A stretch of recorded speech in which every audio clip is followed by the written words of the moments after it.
दिनांक 8 ऑगस्ट रोजी उद्धव बाळासाहेब ठाकरे गटाचे युवासेना प्रमुख उमेश शहाणे यांनी शेतकऱ्यांच्या संत्रा बागेची पाहणी करून सततच्या पावसामुळे होत असलेल्या फळगळतीने शेतकऱ्याचे मोठ्या प्रमाणात नुकसान झाले असल्याने शेतकऱ्यांच्या झालेल्या नुकसानाची कृषी विभाग व महसूल विभागाने पाहणी करून शेतकऱ्यांना नुकसान भरपाई देण्याची मागणी केली आहे।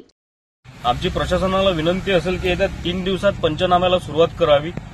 जर पंचनामे सुरू झाले नाही तर आम्ही हा घडलेला संत्रा घेऊन एखादा ट्रॅक्टर भर घेऊन आम्ही त्या एसडीओ कार्यालयात जाऊ आणि संत्र्याची तिथं ती अवस्था जी झालेली आहे ती आम्ही तिथं जाऊन दाखवू। तो जर संघर्ष टाळायचा असेल तर आमची प्रशासनाला विनंती आहे की लवकरात लवकर संत्र्याचे गळतीचं प्रमाण लक्षात घेता पंचनामे करावे आणि जेवढ्या प्रमाणात मदत करता येईल शेतकऱ्याला जेवढ्या प्रमाणात मदत करता येईल आपल्या मार्फत तेवढ्या प्रमाणात करायचा प्रयत्न करावा। येत्या 3 दिवसात शेतकऱ्यांच्या संत्रा पिकाच्या नुकसानीची पाहणी करून पंचनामे न केल्यास आंदोलनाचा इशारा देखील उमेश शहाणे यांनी दिलेला आहे। जनमत लाईव्ह न्यूजसाठी मोर्शीमधून सोमेश्वर शहाणे यांची रिपोर्ट।